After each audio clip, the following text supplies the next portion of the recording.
Assalamualaikum warahmatullahi wabarakatuh. Saya Muhammad Hafiz Zulfikar akan menjelaskan konsep akuntansi dan hipotesis keperilakuan. Yang, yang pertama ada persepsi berbeda tentang perusahaan. Yang kedua ada teori-teori ekonomi perusahaan. Yang ketiga beberapa hipotesis keperilakuan untuk konsep yang berbeda. Dan yang terakhir ada usaha untuk merekonsiliasikan konsep dasar. Yang pertama, persepsi berbeda tentang perusahaan. Perusahaan merupakan organisasi yang memiliki berbagai sistem yang saling terkait. Sistem tersebut dibuat oleh sejumlah orang guna mempermudah proses operasi perusahaan serta pengendalian aktivitas perusahaan secara keseluruhan. Nah, di dalam ini ada konsep kepemilikan, konsep entitas, dan konsep tanggung jawab sosial. Nah, kita akan bahas pertama konsep kepemilikan. Merupakan sebuah sudut pandang, sebuah sikap dalam pikiran yang tidak hanya dibatasi terhadap akuntan. Ini merupakan esensi dari konsep entitas. Beberapa penulis telah menunjukkan bahwa sistem akuntansi terpisah untuk aktivitas entitas memberikan bukti dari eksistensi konsep entitas.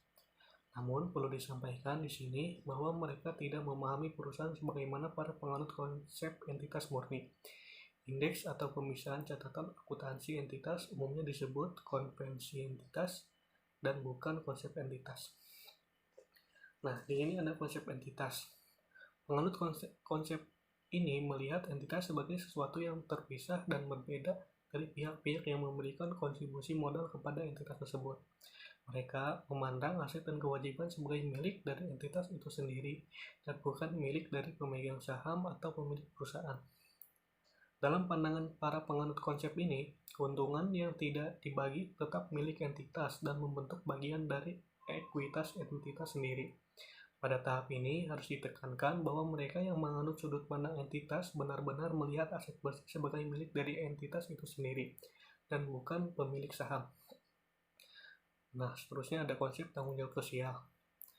Adalah bagaimana entitas bertindak dan melakukan aktivitasnya, seperti halnya dengan etika dalam hal tujuan, sasaran, dan cara mendapatkan atau mencapai tujuan, serta bukan dengan usaha untuk mengubah persepsi perusahaan sebagai entitas yang memiliki aset bersih.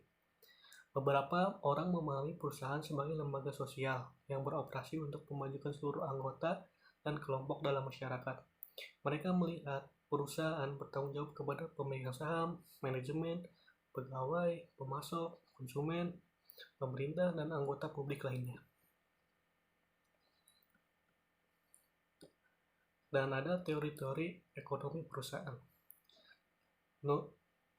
Di sini menurut McGuire mengatakan area ini telah ditutupi oleh ekonom yang memandang perusahaan atau enterprise dan wirausahawan,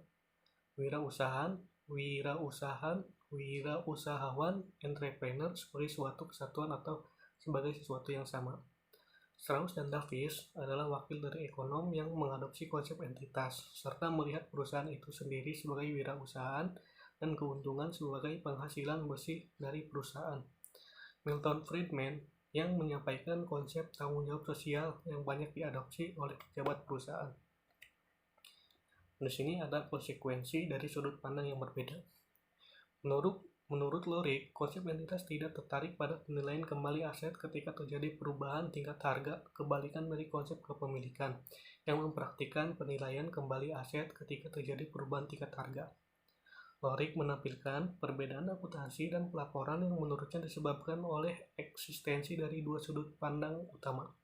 Misalnya, dia mengatakan orang yang menganut konsep entitas akan mencatat biaya untuk dividen atas saham preferred karena mereka memandang para pemegang saham preferred sebagai orang yang berbeda di luar kelompok kepemilikan, tetapi berbeda dalam kategori yang sama dengan pemegang obligasi. Sementara orang yang menganut konsep kepemilikan tidak memandang demikian. Nah, kita masuk ke beberapa hipotesis keperilakuan untuk konsep yang berbeda. Perusahaan yang sama, misalnya mengumpulkan fakta yang sama, namun fakta tersebut sering dipandang secara berbeda. Didasari bahwa persepsi yang berbeda sering menghasilkan toleransi dan memungkinkan seseorang untuk menerima sudut pandang orang lain sebagai sesuatu yang sah. Di sini ada alasan terjadinya perbedaan persepsi, beberapa hipotesis mengenai konsep kepemilikan, beberapa hipotesis berkaitan dengan konsep entitas. Nah, kita masuk ke alasan terjadinya perbedaan persepsi. Secara jelas, persepsi, sikap, kerangka, referensi, nilai, kelompok referensi, norma kelompok, lingkungan, budaya, sistem kepribadian berhubungan dengan pola interaksi secara tumpang tindih. Sikap ini adalah pembentukan psikologis yang kita pelajari sejalan dengan perkembangan kita. Ketika dipelajari, sikap tersebut menuntut kita bertindak menurut karakteristik tertentu. Ini menunjukkan dampak keluarga perkembangan sikap dari setiap individu. Banyak orang menganggap faktor keluarga adalah pengaruh langsung utama karena keluarga merupakan filter biasa di mana budaya, kelas, agama, dan sumber-sumber lainnya mengalir ke seorang individu di awal perkembangan usianya. Namun, terdapat pengaruh penting lain terhadap perkembangan sikap selain keluarga. Budaya adalah pengaruh paling penting yang sangat berbeda antara satu masyarakat dengan masyarakat lain. Ahli antropologi telah menunjukkan bagaimana perbedaan budaya bertanggung jawab atas bermacam-macam perbedaan sikap terhadap banyak hal.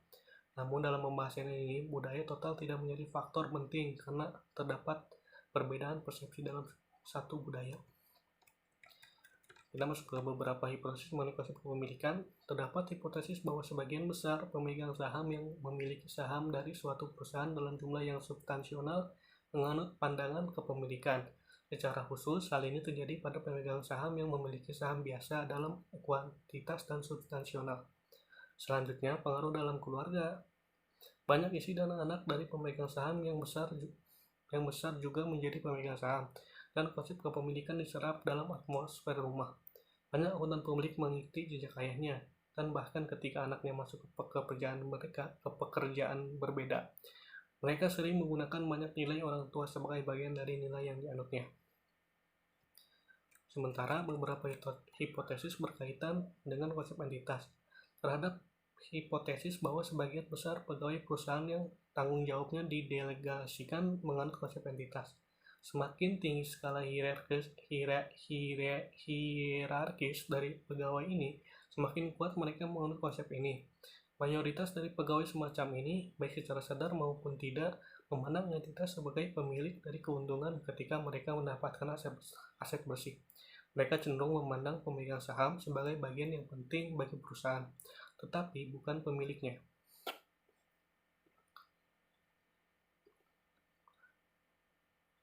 Dan kita masuk ke usaha untuk merekonsiliasikan konsep dasar. Bagian ini akan menjelaskan dua usaha untuk merekonsiliasikan konsep kepemilikan dengan konsep entitas dalam teori akuntansi. Yang pertama ada teori akuntansi dana, yang kedua ada penghapusan faktor-faktor.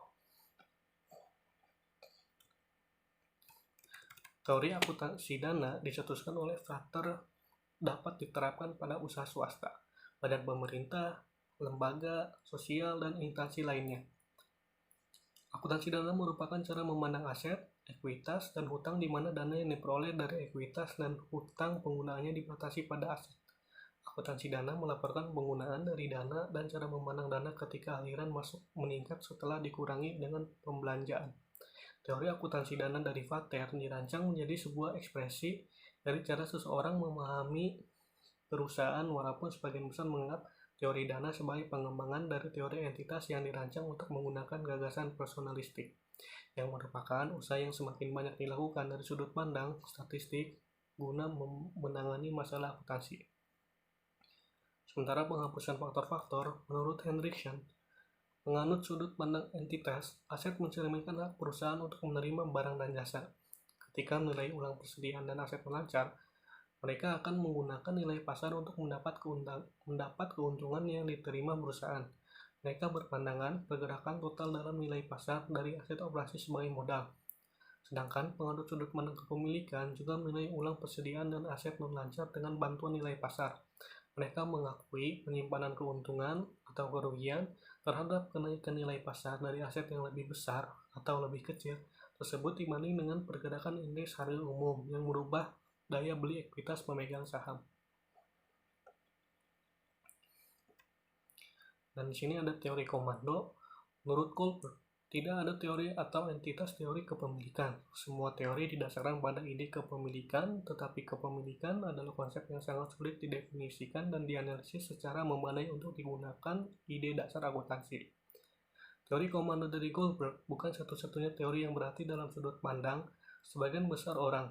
Dia sepertinya menegaskan hal ini ketika ia menegaskan bahwa sebagai gantinya, ia memfokuskan perhatian pada perusahaan sebagai sesuatu yang berbeda.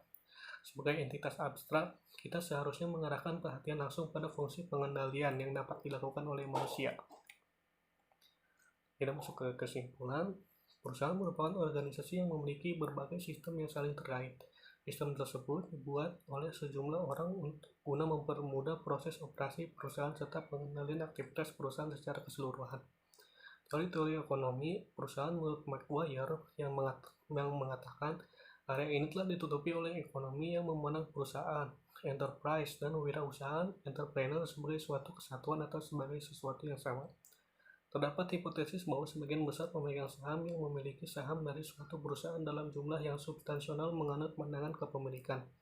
Akuntansi dana merupakan cara memandang aset, ekuitas, dan hutang di mana dana yang diperoleh dari ekuitas dan hutang penggunanya dibatasi pada aset. Ya, sekian pembahasan dari saya. Kurang lebihnya mohon maaf. Assalamualaikum warahmatullahi wabarakatuh.